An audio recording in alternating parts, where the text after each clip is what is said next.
दोस्तों, आज हम जानेंगे कि सरपंच या उपसरपंच, पंचायत समिति सदस्य या जिला परिषद सदस्य का चुनाव लड़ने के लिए हमारी क्या योग्यता होनी चाहिए। इसको हम क्वेश्चन आंसर के हिसाब से आपको बताएंगे। एक प्रश्न, पंच सरपंच के चुनाव लड़ने हेतु न्यूनतम उम्र कितनी है? उत्तर, पंच सरपंच के पद हेतु चुनाव लड़ने की न्यूनतम उम्र 21 वर्ष है। 2 प्रश्न, न्यूनतम उम्र की गणना किस तारीख को की जाती है? उत्तर, न्यूनतम उम्र की गणना नाम निर्देशन की संवीक्षा के दिवस को की जाएगी। 3 प्रश्न, पंच सरपंच का चुनाव लड़ने हेतु शैक्षणिक योग्यता क्या है? उत्तर, पंच पद के लिए कोई शैक्षणिक योग्यता नहीं है। सरपंच पद हेतु 8वीं पास होना जरूरी है तथा अनुसूचित क्षेत्र में 5वीं पास होना जरूरी है। 4 प्रश्न, पंचायत चुनाव में पंच सरपंच का चुनाव लड़ने हेतु संतान संबंधी क्या प्रावधान है? क्या मृत संतान की भी गणना होगी? उत्तर, पंच सरपंच पद हेतु चुनाव लड़ने के लिए 2 से अधिक जीवित संतान नहीं होनी चाहिए। गोद में दी गई संतान जैविक माता पिता की संतान की संख्या में गिनी जाएगी। 5 प्रश्न, किसी मतदाता का एक वार्ड में मतदाता के रूप में नाम है तो क्या वो सरपंच का चुनाव लड़ सकता है? उत्तर, कोई भी व्यक्ति जिसका ग्राम पंचायत के किसी एक वार्ड की मतदाता सूची में नाम है वो उस पंचायत के सरपंच का चुनाव लड़ सकता है। 6 प्रश्न, पंच को चुनाव हेतु क्या उसी वार्ड का मतदाता होना जरूरी है? उत्तर, नहीं, उसका ग्राम पंचायत के किसी भी वार्ड में मतदाता सूची में नाम होना जरूरी है। 7 प्रश्न, क्या सरपंच अपना निर्वाचन अभिकर्ता इलेक्शन एजेंट नियुक्त कर सकता है? उत्तर, नहीं, सरपंच अपना इलेक्शन एजेंट नियुक्त नहीं कर सकता है। 8 प्रश्न, सरपंच पद का उम्मीदवार कितने पोलिंग एजेंट नियुक्त कर सकता है? उत्तर, सरपंच पद का उम्मीदवार प्रत्येक मतदान केंद्र के लिए एक पोलिंग एजेंट नियुक्त कर सकता है। 9 प्रश्न, सरपंच पद के उम्मीदवार के लिए कितने प्रस्तावक होना जरूरी है? उत्तर, सरपंच पद के लिए प्रस्तावक की आवश्यकता नहीं है। 10 प्रश्न, पंच सरपंच पद के चुनाव के लिए खर्च की क्या सीमा है? उत्तर, पंच पद के चुनाव के लिए खर्च सीमा नहीं है। सरपंच पद हेतु निर्वाचन व्यय सीमा 20,000 रुपये है। 11 प्रश्न, पंचायत चुनाव में कौन मतदाता अपना मताधिकार का प्रयोग कर सकता है? उत्तर, पंचायत चुनाव में ऐसा व्यक्ति जिसका पंचायत की मतदाता सूची में नाम है वो अपने मताधिकार का प्रयोग चुनाव में कर सकता है, बशर्ते वो अन्यथा मतदान किए जाने के अयोग्य घोषित नहीं कर दिया गया हो। 12 प्रश्न, अनुसूचित जाति, अनुसूचित जनजाति, SC/ST तथा अन्य पिछड़ा वर्ग OBC उम्मीदवारों के लिए आरक्षित स्थानों से कौन चुनाव लड़ सकता है? उत्तर, पंचायती राज संस्थाओं के निर्वाचन में अनुसूचित जाति, अनुसूचित जनजाति, अन्य पिछड़ा वर्ग को आरक्षण प्रदान किया गया है। जो स्थान जिस वर्ग के लिए आरक्षित है उस पर उसी वर्ग का व्यक्ति चुनाव लड़ सकता है, जबकि सामान्य वर्ग के स्थान पर आरक्षित वर्ग सहित सभी चुनाव लड़ने के हकदार होंगे। प्रत्येक वर्ग में महिला के लिए आरक्षित पदों पर उन वर्गों की महिला अभ्यर्थी हो सकेगी। 13 प्रश्न, क्या टेंडर वोट की गणना मतगणना में की जा सकती है? उत्तर, टेंडर वोट की गणना मतगणना में नहीं की जा सकती है। 14 प्रश्न, पंच सरपंच पद के उम्मीदवार हेतु कितनी जमानत राशि निर्धारित है? उत्तर, पंच हेतु कोई जमानत राशि नहीं होती है, किंतु सरपंच पद हेतु 500 रुपये निर्धारित है। आरक्षित वर्ग महिला हेतु ये राशि 250 रुपये निर्धारित है। 15 प्रश्न, क्या पंच सरपंच का चुनाव सरकार से मानदेय प्राप्त करने वाला कार्मिक भी लड़ सकता है? उत्तर, सरकार से किसी प्रकार का मानदेय प्राप्त करने वाला व्यक्ति पंचायत का चुनाव नहीं लड़ सकता। 16 प्रश्न, क्या सरपंच पद का उम्मीदवार अपनी पत्नी या पति को इलेक्शन एजेंट, निर्वाचन अधिकर्ता नियुक्त कर सकता है? उत्तर, सरपंच पद के उम्मीदवार को इलेक्शन एजेंट नियुक्त करने का प्राधिकार ही नहीं है। 17 प्रश्न, पोलिंग एजेंट, मतदान अभिकर्ता की नियुक्ति कैसे होती है? उत्तर, संबंधित पीठासीन अधिकारी को निर्धारित प्रारूप में आवेदन करने पर पोलिंग एजेंट नियुक्त किया जा सकता है। 18 प्रश्न, गणना एजेंट कैसे नियुक्त होते हैं? उत्तर, गणना एजेंट हेतु रिटर्निंग ऑफिसर को संबंधित गणना एजेंट के प्रारूप में आवेदन किया जाता है। 19 प्रश्न, क्या पंच सरपंच के चुनाव दलीय आधार पर होते हैं? उत्तर, नहीं। 20 प्रश्न, किसी उम्मीदवार द्वारा नाम वापसी की क्या प्रक्रिया है?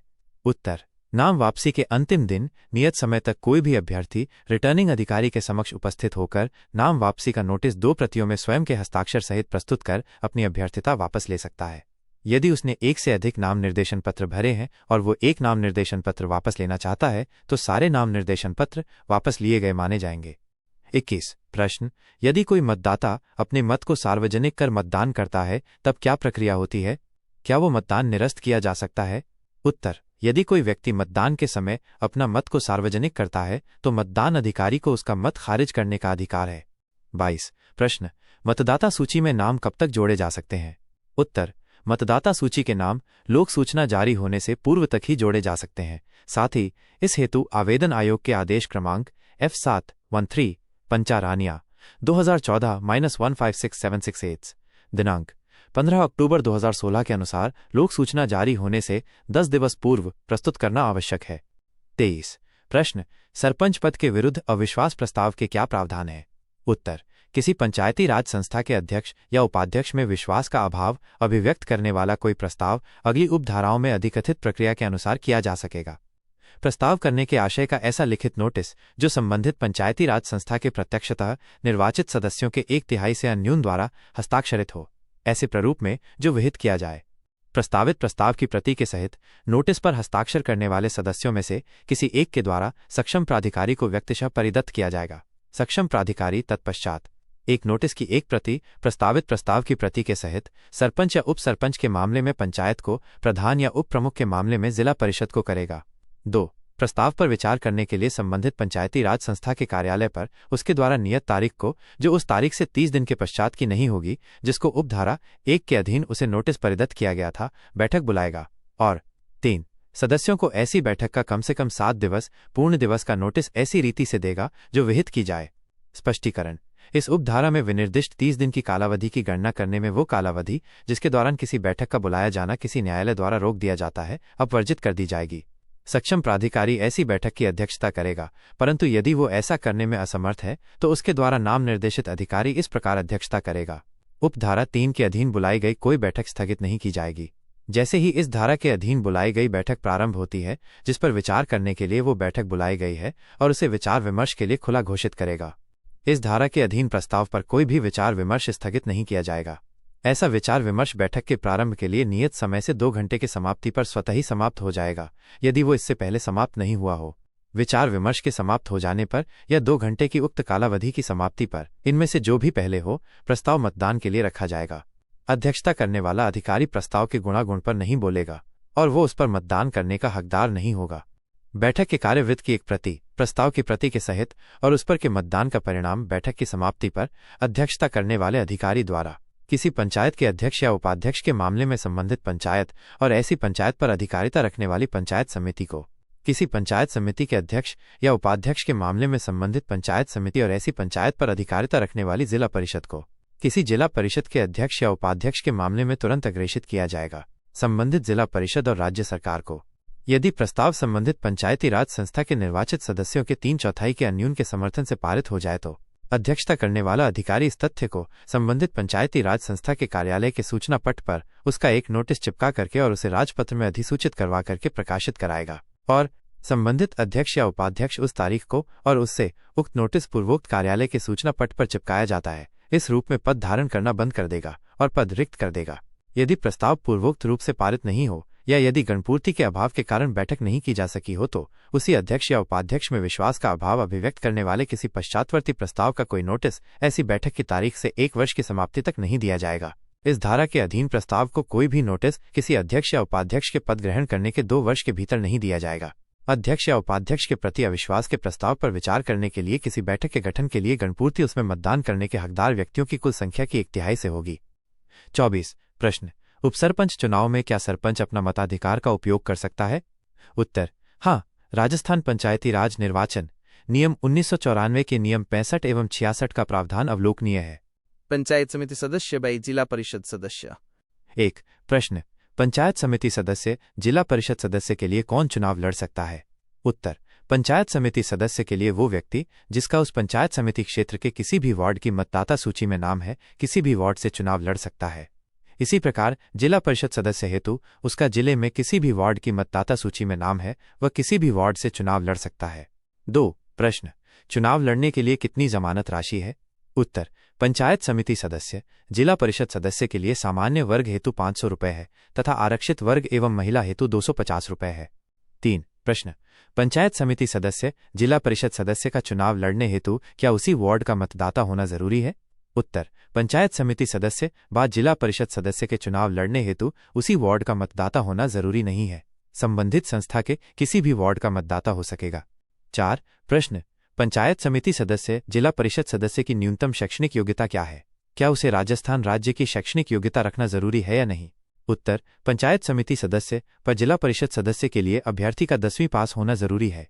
वो किसी भी मान्यता प्राप्त माध्यमिक शिक्षा बोर्ड से 10वीं की परीक्षा उत्तीर्ण होना जरूरी है। 5 प्रश्न, कोई भी अभ्यर्थी एक साथ कितने नाम निर्देशन पत्र प्रस्तुत कर सकता है? उत्तर, एक अभ्यर्थी अधिकतम 4 नाम निर्देशन पत्र प्रस्तुत कर सकता है। 6 प्रश्न, क्या कोई व्यक्ति 2 वार्डों से फॉर्म भर सकता है? उत्तर, पंचायत चुनाव में दोहरी अभ्यर्थिता पर प्रतिबंध है। फॉर्म तो भर सकता है, लेकिन चुनाव एक ही स्थान से लड़ सकता है। अन्य दूसरे वार्ड से उसे अभ्यर्थिता वापस लेनी होगी, अन्यथा दोनों जगहों से अभ्यर्थिता निरस्त हो जाएगी। 7 प्रश्न, कोई व्यक्ति सरकार से मानदेय प्राप्त करने वाला कार्मिक है तो क्या वो चुनाव लड़ सकता है?